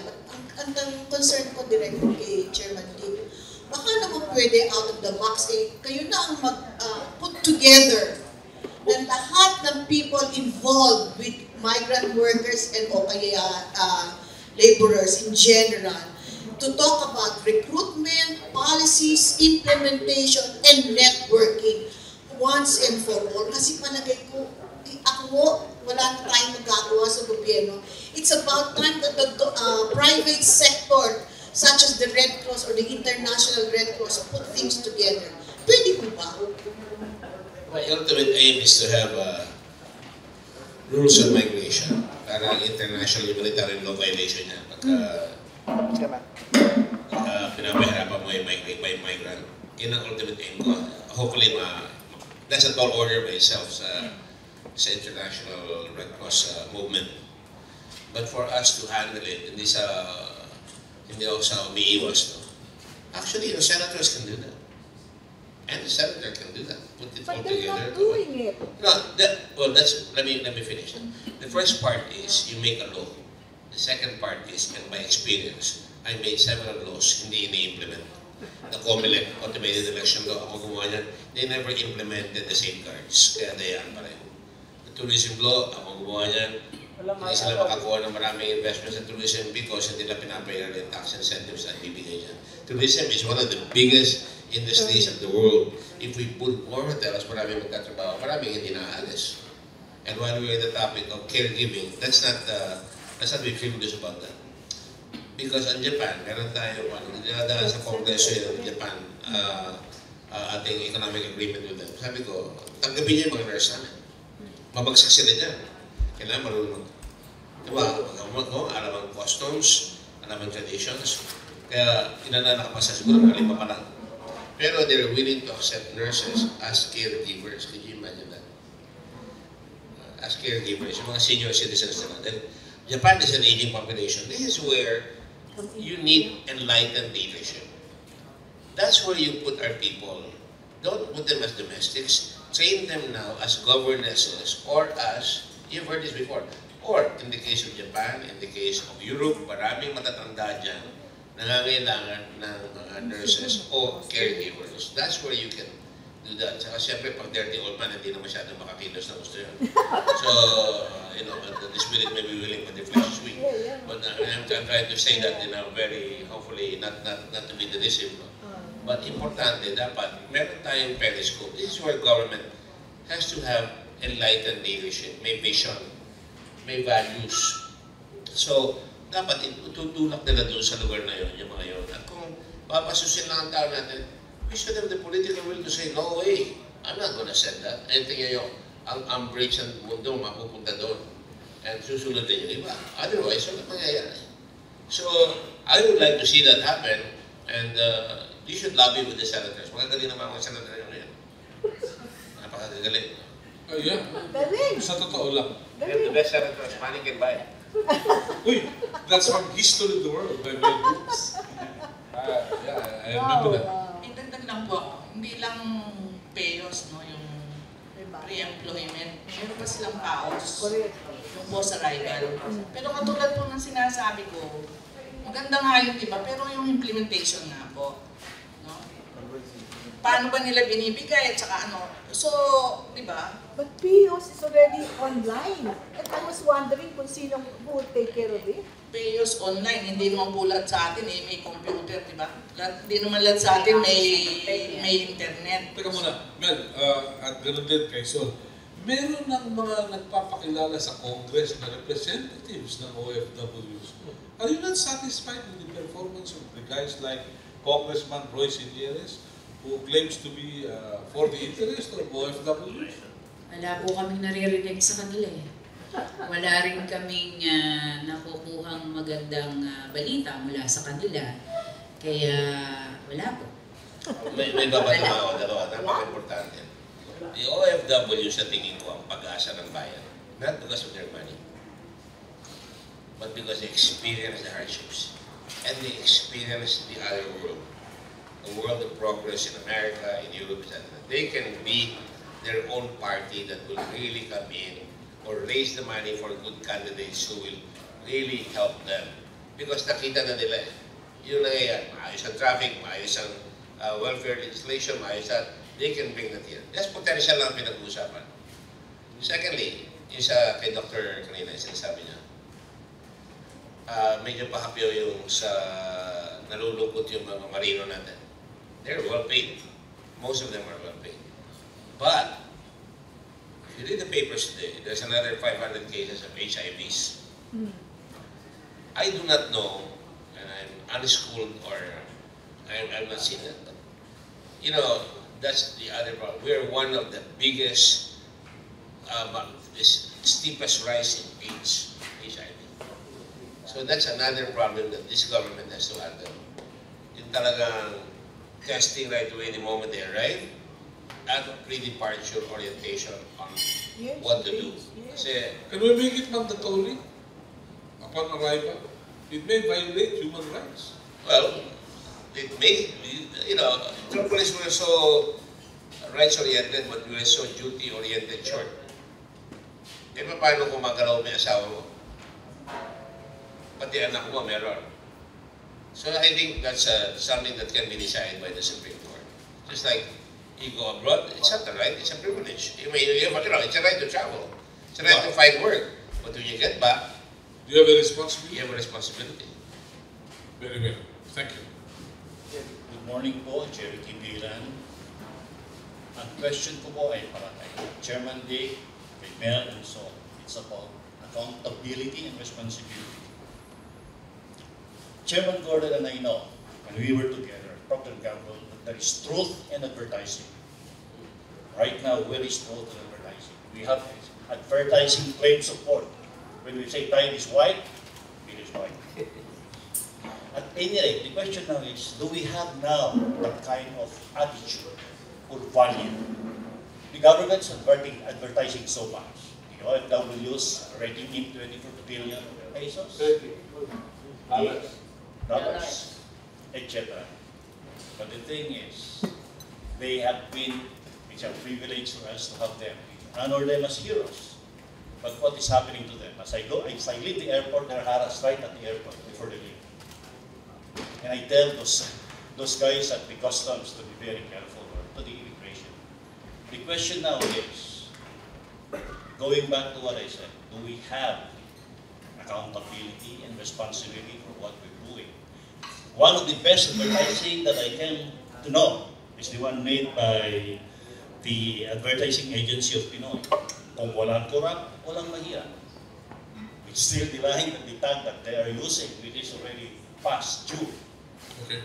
It's more of doing more. So it's for each of the people that I'd like to see. Okay. To get a point of whether we still honor accountability and responsibility, like what Trace is saying about IRR. Okay. Come out in the law, but you don't implement it. Thank you. Well, you're asking in effect, may value system na tayo. Pero, magkano ang bibigay mo sa akin? That's the value. Magkano ang akin dyan? So it's a Korean mentality. 10 Korean, 20 Korean. Well, ngayon paano si Eddie? Sino si Eddie? Eddie ako. So, to me, I've been in government for a long time. And in Procter & Gamble, we have values of the work ethic. To be assertive. I learned that in Procter & Gamble. I was brand man there, as you know. When I went into politics, I espouse values. Leadership is putting out the best in people. So sabi ko, unang value, I'll tell you some, I hope you bear with me. Una sinabi ko, all together now, kailangan united tayo. Then I put the slogans on the jeepneys. Aim high, mag-ambisyon kayo. Hindi pwedeng hindi mag-ambisyon. Pero kung mag-ambisyon ka, kailangan bawal ang tamad sa ulong po. Lalong bawal ang tanga sa ulong po. Hindi na nakalagay yung bawal ang tanga. Kasunod na yung alam na natin tingulong. You have all the things. Make ulong po the cleanest city of the Philippines sa mga jeep. You have duty, dignity, determination. Self-help, self-reliance, cooperation. First, for the common good. You know, when we went to Subic, protect and preserve to prosper. Protect the reputation of our country, preserve the facilities, and human prosperity. Preparation, hard work, opportunity. Matuto kayo mag-English. Hindi kayo kakusapin ng hapon pag dumating dito ng English. Ng Tagalog, kakusapin kayo English. All these slogans I have, and I try to perpetrate that value system in our country. Sa gobyerno, check, courtesy, honesty, efficiency. I thought that we did very, very well. Unfortunately, the factor of continuity is never there. You can do all the good things, and that's where the political parties fail us. Leaders must teach. If Reagan is considered a good leader, rightly or wrongly, it was because he used the bully pulpit to tell the public what the idea of an American is. There is definition. Kennedy did the same thing. Definition. You can put all the slogans, kung walang corrupt, walang mahirap. That's baloney. Ang daming mahirap eh. Ang daming mahirap eh. And it's a promise that you cannot fulfill. Or for that matter, the Al-Matwid. If we look at the Quran, the straight path, kinopen nila yan dyan. But in reality, kinopen nila yan dahil yung investigation kay Senator Villar nung araw, yung daan sa lumiko. Sabi na, daan matwid. Yun ang source na. Magagaling yung mga creative sila, creative. So the long and the short of what I'm saying is, leadership is not title, as Lord Palmerston said, it is action. So, importante, now you're gonna have another set of elections. Ang nangyayari sa election natin, sige rito, mananalo ba yan? Hindi yung iniisip, malayo pa eh. Ang dapat isipin, ano ba ang kailangan natin sa Pilipinas? Ano ba ang klase leader ang kailangan natin?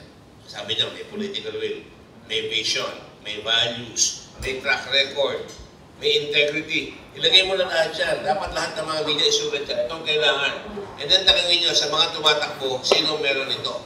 And then make them debate, huwag advertising. No? Tanongin mo sila, you have to go everywhere in the country, makakamura pa, bayaran ng gobyerno ang kampanya. Diba tayong lahat presidente? O sabi mo, wag lagi ka ng trabaho. Sabi mo, gagawin mo dito sa office. Paano mo gagawin yan? And the media must cover that. Per force. Lalabas yan. Hindi talaga ugma, kung hindi mo pipilitin eh. And right away, you're not going to get somebody who's going to be president na politics 101 na naman tayo, kindergarten. Or for that matter, what Senator really once said to a certain movie actor, this is not a nursery where you learn. When you're in the Senate, you have to have a surplus of knowledge and experience that you can do. Of course, siya tinamaan na rin, sat doon. The point is, you have a very good question that strikes at the very heart of our country today. And I will give you one quote from William Howard Taft, my favorite. When he was sent here by William McKinley, when McKinley was president, said, find out what to do with the Filipinos and how are the Filipinos. He defined the Filipinos well. The Filipino is ignorant and superstitious. And the very few that had any education that deserves the name were but a few politicians who had nothing but their personal interest to gratify and no moral stamina whatsoever. Does that still apply? I think so. And for so long, as we don't change, we want to change, but we don't want to begin with ourselves. You have to really push the issue. And I'm beginning to see that, again, happening. Thank you. Would you care to add? Sol? Tungkol dun sa truth in advertising at slogans? Ito nga ho yung isang pinag-uusapan din namin. Yung pong values. Karanasan po ng ating mga kababayan sa ibang bansa, pag sila nakakita ng employer na salbahe, ang sinasabi sa kanila, I can do anything to you. I can even kill you, no one will know. Your embassy, if they know, I'll give them small amount of money, they will keep quiet. Ibig sabihin, yun pong mga employer ng ating mga kababayan ay inaaglahi, iniinsulto, dahil sa kung anong nakikita nilang itsura ng ating gobyerno. Okay. So yun ang... Kaya, yun ho yung katotohanan eh. At nakikita ito ng buong mundo, pero ang nagsasuffer, yung ating mga OFWs. Thank you. Mel? Ako naman po, gusto ko lang i-share. Di ba kanina pinag-uusapan natin yung sa ibang bansa, di ba, yung violations of the rights of our workers. Gusto ko i-share dito sa atin. Yung ating mga OFWs, since 1995 po, yung RA 8042, sila ay exempted sa travel tax and terminal fee, 550. Nung early this year, last December pa, biglang nag-consultation at sinabing isasama na siya sa ticket. Ngayon, nagkaroon po ng maraming hearing sa House of Representatives, sa Senate. Yes. Ano na po nangyari? Sa House of Representatives, may committee resolution. Nire-request po ang manager ng NAIA, ng MIAA, na i-stop muna. At yung Senate po, lahat po nakapirma, pero lang yung nakakulong. Ganon din ang resolution. Pero ito ay hindi po sinusunod, no? May case sa korte, sa RTC, wala pa naman desisyon, pero nag-implement na yung MIAA. So, for so many years na na-avail ito ng mga OFWs, ngayon po ay biglang in-implement. So ngayon, nag-file po kami ng sa ombudsman, no? Asking them to, the ombudsman to act on this. Okay. Kasi ang laking violation po nito sa ating mga OFWs. Okay. Na matagal na nilang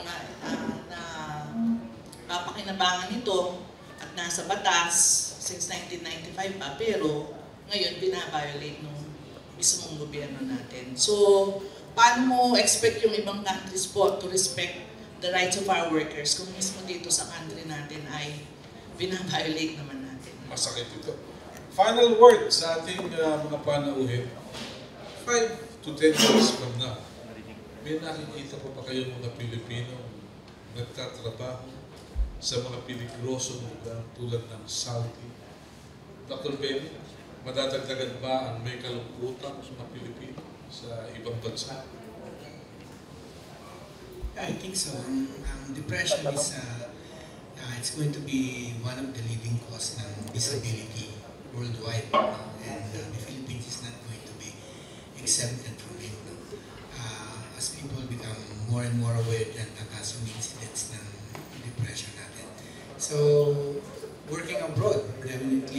can precipitate illness such as depression. Among others, marami na yung mga other mental illnesses that can be precipitated by working abroad. So, as I said a while ago, no, I think it's better that we are proactive rather than just simply therapeutic. Magaling tayo maggamot, pero mas malaking magagawa natin kung prevention sa promotive ang gagawin natin strategy. So we can have more resilient and better overseas Filipino worker. Okay. Excuse me. Pat, ikaw mamaya tanong? No. That guy. Yes, please. Mama, introduce yourself. I'm Rolly from DWPL. Ang programa ko po ay sakit po DW Action ngayon. Sa Migrante po, gusto ko lang po i-share yung... Tanong po. Yeah, tungkol doon sa problema po ng ating mga overseas Filipino workers, especially the household workers na kadalasan po ayun ang reklamo. More especially in Kuwait, in Saudi, in Qatar, na kung saan nandun yung open country na ginagamit po na parang doon ang pinaka-transit point, tapos doon po nagaganap yung human trafficking. Number 1 po na pinakamalaking problema na dapat pong resolbahin na palagi po pinananawagan ito ng migrante, lalo na ngayon kay Mary Jane. Ang problema po, ang nagkakandak na po ngayon ng orientation seminar sa mga departure ng mga workers na mayroon ho dyan anomalya, ay ipinasa na po yan ng UWA sa private sector. Napag-usapan na po yan kanina. Ang gusto ko lang malaman kung paano re-resolbahin kasi nandyan ho ang talamak na pinakalaking problema yung sa mga requirements kasi karamihan po gumagawa dyan ang mga license recruitment agencies. Totoo po yun. Yung talaga naman po yung mga recruitment agency, ito nga po ay mga private. Hindi po ito mula sa department ng POEA. Bagamat ang POEA ay nagbigay ng lisensya sa kanila, sila rin po yung nagbibigay ng pre-departure orientation seminar. At talaga pong kanina nga sinabi na hindi sapat yung PIDOS na ginagawa nila dahil nga po yan ay nagaganap lamang sa isang araw at ang mga nagbibigay po ng PIDOS sa kanila, ang sinasabi sa kanila pangunahin ay yung mga listahan ng mga bangko na kung saan sila po pwedeng mag-remit ng pera pagdating nila sa bansang kanilang pupuntahan. At yun din, andun din yung ilang mga property agents na nag-aalok ng mga properties na kung sakaling sila mapunta sa bansang yun, ito ang mga catalogs nila, mga brochure nila. At talaga pong ito ay negosyo. Yung ibang mga kababayan natin, yung ibang mga nagbibigay ng PIDOS, dahil dati ng mga OFW, dahil lang doon sa patakaran na hindi po pwedeng hindi magdadaan sa mga recruitment agency para mag-process ng panibagong kontrata, pero mabilib sa the same country, ay nakukuha nilang bayaran sila. Binabayaran nila yung PIDOS at bibigyan sila ng certificate. Walang problema dito kasi kung dati naman sila doon na sa bansang yun. Yun na nga lang, doon sa talagang dapat bigyan ng PIDOS, hindi siya malaman para nga katulad na sinabi ni Dr. Benny kanina na dapat nakalagay dito, pagka may problema, ito ang inyong gagawin, ito ang inyong pupuntahan at yun po yung isang malaking problema doon. Wala po talaga yan. Yung isang araw lang, tapos lumilipad na isip ng ating mga kababayan niya dahil nga ang utang nila hanggang leeg na. Kaya dapat gusto nila makalipad na, makapunta na sa kanilang employer. Yes, ma'am. Dagdagan ko lang po. Matagal na po natin nire-raise itong issue na to na ang ibang nagbibigay ng PIDOS ay mga recruitment agencies. Kasi sabi natin may conflict of interest. Kasi siyempre, paano naman tuturuan ng recruitment agency yung ating mga workers ng kanilang rights, di ba? Kung sila yung nagpapadala sa kanila. At in fact, sinasabi nga sa kanila ay kailangan susunod ka sa amo mo.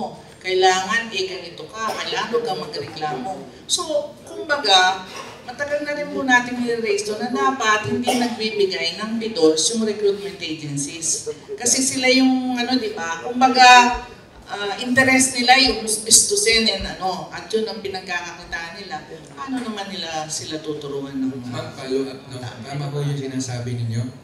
Yung pangalawa ho ngayon na dapat punahin po sa UWA, inilipat na rin po ng UWA ang academic training. Yung halimbawa, pupunta ko kayo ng Saudi, kinakailangan ho ninyo mag-undergo ng training academic. Yung katulad ng halimbawa, punta ka ng Hong Kong, kinakailangan ho ninyo mag-aral ng Chinese. Pag pupunta ho kayo ng Saudi, kinakailangan din po ninyo ng academic ng Arabian language.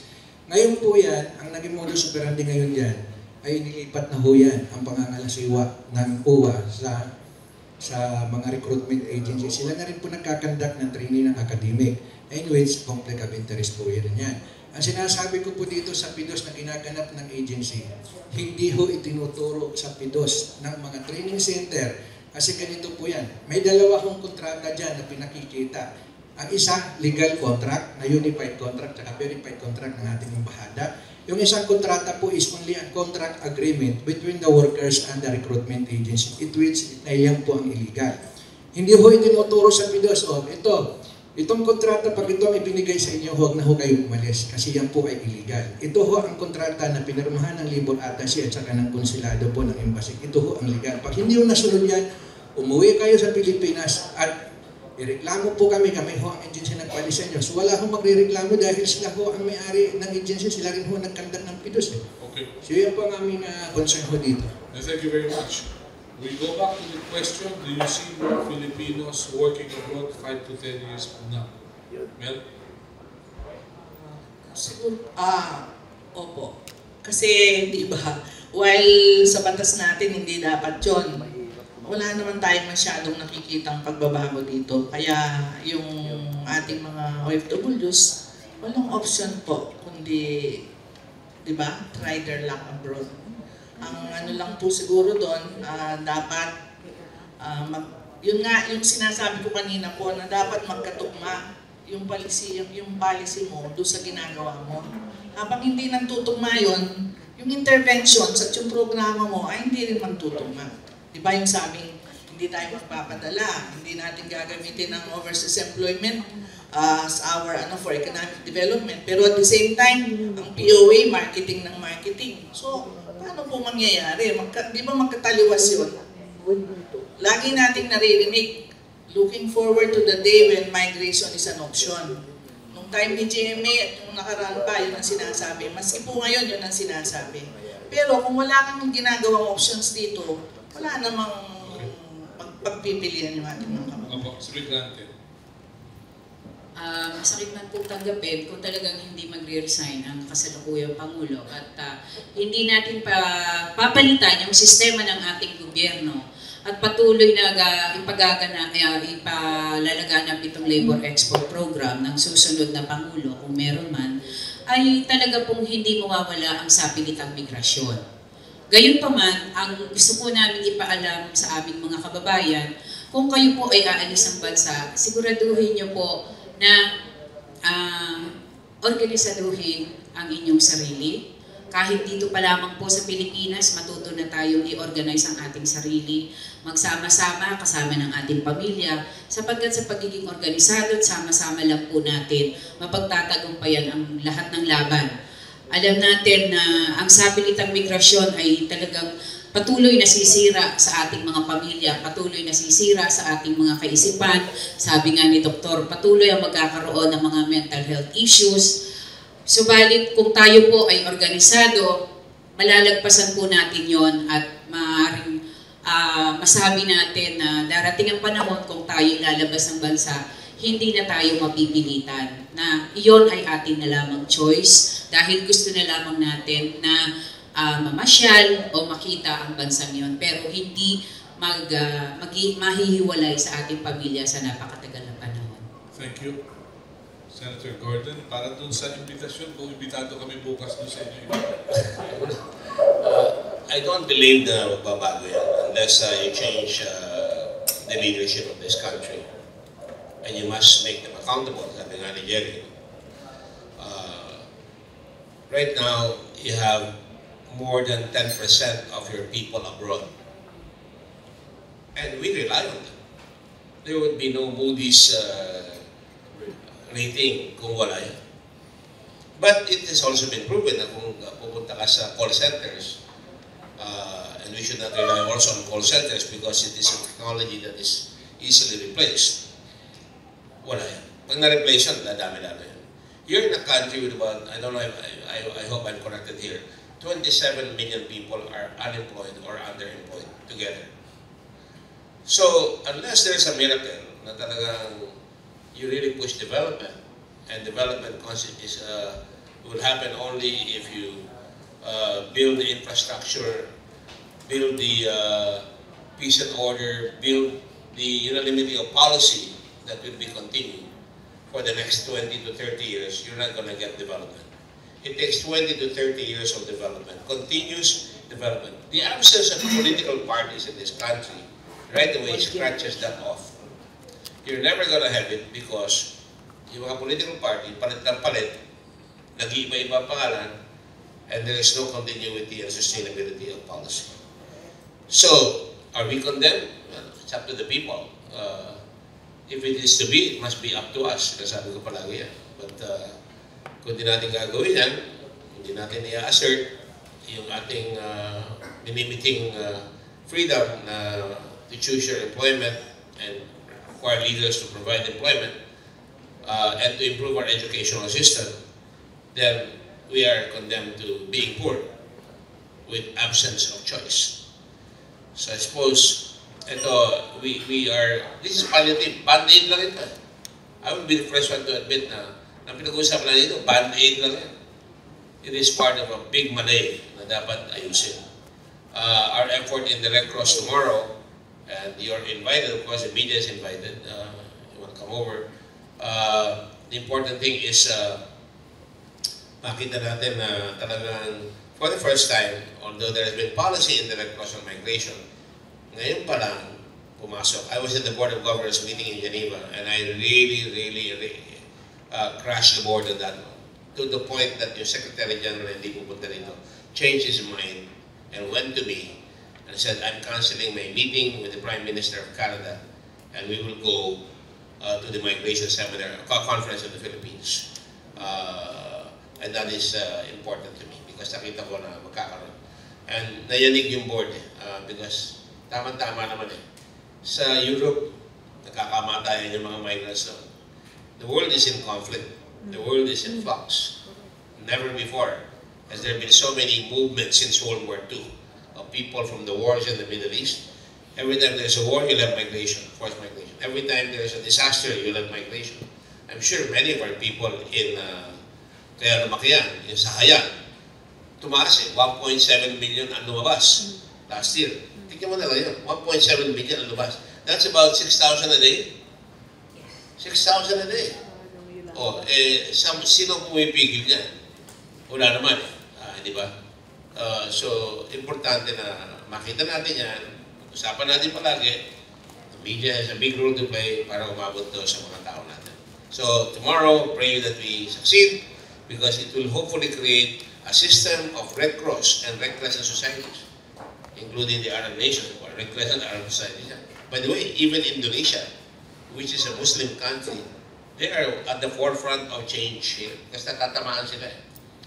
At lahat ng ibang Red Crescent countries tinatamaan nila. So, hindi ito religious scenario. Ito talaga, it is attitudinal, it is based on customs, it is based on economic scenario. So, hopefully, we'll be able to start light something tomorrow and go on to the next objective. But ang object namin bukas is to alleviate human suffering of the most vulnerable, the invisible, the isolated, wala siyang network, wala siyang kasama ibang Pilipino doon, yung domestic helpers. Pag nanalo tayo doon, we can go to a bigger, wider schema on migration.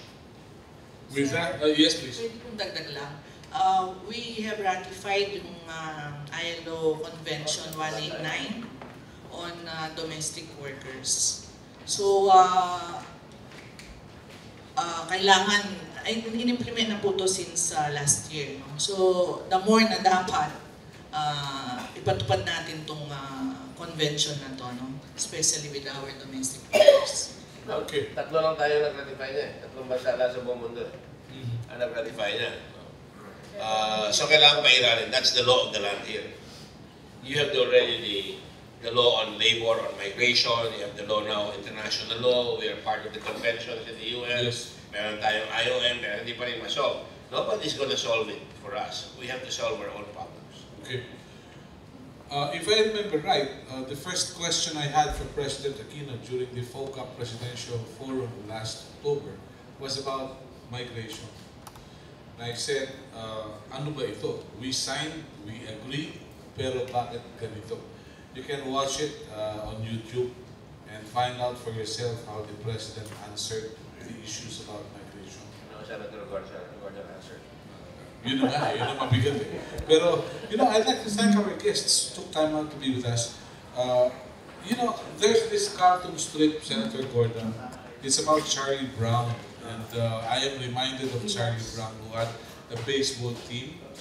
And he said, 184 to nothing. I can't believe that. How can we lose when we're so sincere? So with that, we bring to a close our presentation today. We know we have a lot of sincere people in government, but the question is, sincerity is not the be-all and end-all of leadership. So I'd like to thank Chairman Dick Gordon, Saul, and Dr. Benny, and Mel Nuqui, who took time to be with us. Thank you, and for our traditional picture taking, yung ating firing squad. Thank you.